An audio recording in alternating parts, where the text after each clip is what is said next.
नमस्ते दोस्तों। ज़्यादातर लोग हम सांस गलत लेते हैं। जी हाँ, हम सांस गलत ले रहे हैं। कैसे ले रहे हैं पूरा समझाऊंगा वीडियो में, देखना। जब भी आप सांस ले रहे हो तो नाक से तो लेना है, पहली बात। मुंह से सांस नहीं लेना है। जब बहुत ज़्यादा ज़रूरत ना पड़े, जब बहुत ज़्यादा भाग रहे हो, अंदर में ऐसा लग रहा है कि अब फट जाएगा हार्ट वगैरह, तो मुंह से लेना है। बट ऐसे नॉर्मली नाक से सांस लेना है। नाक बंद हो जाता है तो फिर तो चलो अलग बात है। लेकिन जो राइट ब्रीदिंग प्रोसेस है वो क्या है कि जब भी आप सांस लेते हो तो छोटा होता है, बस शोल्डर तक रहता है ज़्यादातर लोगों का, शोल्डर या चेस्ट तक हल्का। जब भी सांस लेते हो छाती से ले रहे हो। लेकिन हमारा जो सांस लेने की प्रक्रिया है वो अगर नीचे तक जाए, पेट तक जाए, तो ज़्यादा बेटर होगा और आपकी बीमारियां बहुत कम हो जाएगी। क्योंकि बताया था ना पिछले वीडियो में कि प्राण सबसे ज़्यादा हमारा ब्रेथ में होता है। तो अगर ब्रीदिंग सही से करेंगे तो आपका प्राण बढ़ेगा, आपके शरीर में बीमारियां खत्म हो जाएगी। तो हमारा जो लंग्स है राइट साइड में 3 पार्ट में डिवाइड होता है और लेफ्ट साइड में 2 पार्ट में डिवाइड होता है, क्योंकि इधर नीचे हार्ट आ जाता है। तो ये जो लंग्स डिवाइड होता है उसको लोब बोलते हैं। तो ये जो लोब होता है ना, हम केवल ऊपर वाले लोब्स को यूटिलाइज करते रहते हैं, नीचे वाले लोब्स को यूटिलाइज ही नहीं करते हैं। अगर नीचे वाले लोब को यूटिलाइज करेंगे तब आपका ब्रीदिंग बहुत अच्छा मान होता है। ऐसा समझो, यहाँ पे क्या होता है ना, डायफ्राम होता है, यहाँ पे पेट नीचे है पूरा। पेट के मसल्स को दबाता है डायफ्राम। जितना नीचे जाएगा उतना नीचे वाला लोब्स काम करेगा।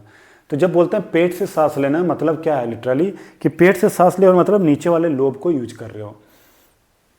देखो, तो ये नीचे डायफ्राम जा रहा है।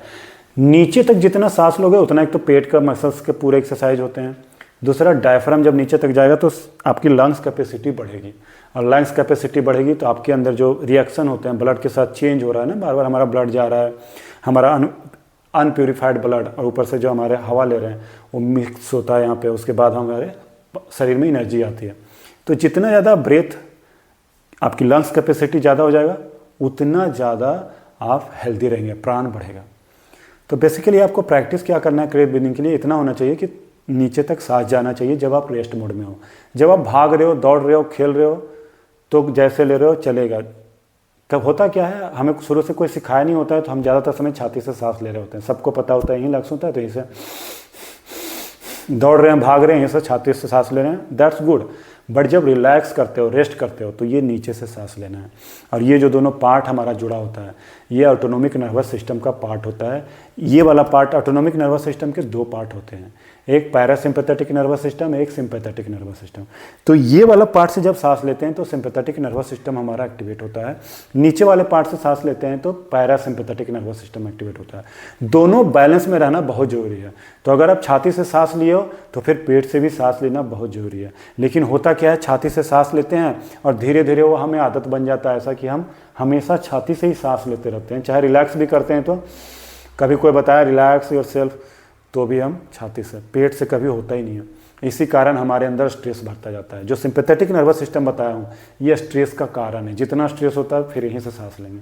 तो आप पेट से सांस लेने लगेंगे, पैरासिम्पैथेटिक नर्वस सिस्टम एक्टिवेट होगा, आपका स्ट्रेस पूरा खत्म हो जाएगा। तो केवल पेट से सांस लेना स्टार्ट कर दोगे ना, तो भी आपका पूरा स्ट्रेस चला जाएगा। डेली आधा घंटा प्रैक्टिस कर लो, कोई स्ट्रेस नहीं बचेगा, कोई हीलिंग की जरूरत नहीं पड़ेगा।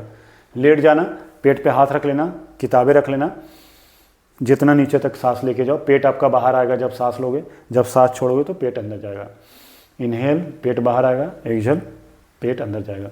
तो एक तो ये नीचे करना है पूरा। दूसरा, इतना स्लो सांस लेना है जब रिलैक्स कर रहे हो कि आपके सांस की आवाज़ भी सुनाई नहीं देना चाहिए। बिल्कुल आराम से ले रहे हो, आराम से छोड़ रहे हो।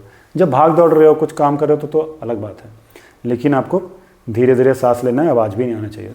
उसके अलावा जब आप चेस्ट ब्रीदिंग करते हो या पेट ब्रीदिंग, ये पूरा बाहर आना चाहिए। हम एक्सरसाइज करते हैं, पुशअप पुलअप काम करते हुए ना, ये हमारा इतना टाइट हो जाता है कि हमारा लंग्स बाहर ही नहीं आता, बिल्कुल छोटी सांस हो जाती है, इतना होता है। आप अपने सांस को काउंट करना, अगर ये 15 से कम है तो बहुत अच्छी बात है। लेकिन अगर 15 से अधिक है, 20 है, 25 है, तो फिर आपको काम करने की ज़रूरत है। नीचे लिंक डाल दूंगा या ऊपर लिंक मिल जाएगा, कंसल्टेशन ले लेना या कोर्स वगैरह ज्वाइन कर लेना, ठीक हो जाएगा। ऐसा करना है, ये इसको ऐसे पकड़ना है, इसको फैलाना है, इसकी प्रैक्टिस करना है। धीरे धीरे छोड़ना है, धीरे धीरे लेना है। ये रिब्स केज होता है ना, रिब केज हमारे लंग्स को सेफ रखने के लिए बना है, लेकिन रिब केज टाइट हो जाता है तो फिर हमारा लंग्स फैलता भी नहीं है।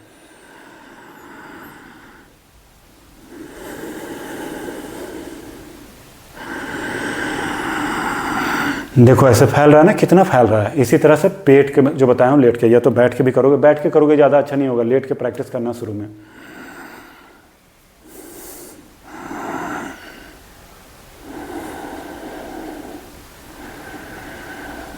तो ये दोनों को प्रैक्टिस करना है। अगर और ज़्यादा करना चाहते हो तो शोल्डर को भी ऊपर लेके जा सकते हो, शोल्डर ब्रीदिंग। तो ऊपर वाला जो ब्रीदिंग होता है वो ज़्यादा स्ट्रेस क्रिएट देता है, नीचे वाला ब्रीदिंग रिलैक्स करता है। तो ये रेस्ट एंड वर्क ऐसे चलता रहता है। तो दोनों को बैलेंस करके चलोगे, देखोगे आप बहुत अच्छे से आगे जाओगे। तो ये करेक्ट ब्रीदिंग है। और करेक्ट ब्रीदिंग में एक चीज़ और ऐड करूँगा कि अनुलोम विलोम, ये दोनों पार्ट हमारा जो नाक होता है ना, ऐसे चलना चाहिए। लेफ्ट वाला और राइट वाला दोनों 80-90 मिनट में चेंज होता रहता है। अगर एक नाक ज़्यादा चल रहा है तो दिक्कत है। अब बोलोगे नाक भी अलग अलग चलता है क्या? जी हाँ, अगर जो नहीं जानते हैं, हमारी नाड़ी ना एक बार में एक नाक ज़्यादा चलती है। एक ऐसे उंगली लगाना तो पता चलेगा। मेरा भी राइट चल रहा है। इस तरह से आप देखो आपका कौन ज़्यादा चल रहा है। एक तो वो बार बार स्विच होते रहना चाहिए। अगर वो भी स्विच नहीं हो रहा है बार बार 80-90 मिनट में ऐसे चेंज होता रहता है, तो भी कहीं ना कहीं आपके सिस्टम में दिक्कत है, उसको भी ठीक करने की जरूरत है। तो आप नीचे ना ये जो इसको बोलते हैं स्वर योग में ही आता है, तो नीचे स्वर योग टाइप कर देना, मैं उस पर भी वीडियो बना दूंगा। नमस्ते, हरिओम।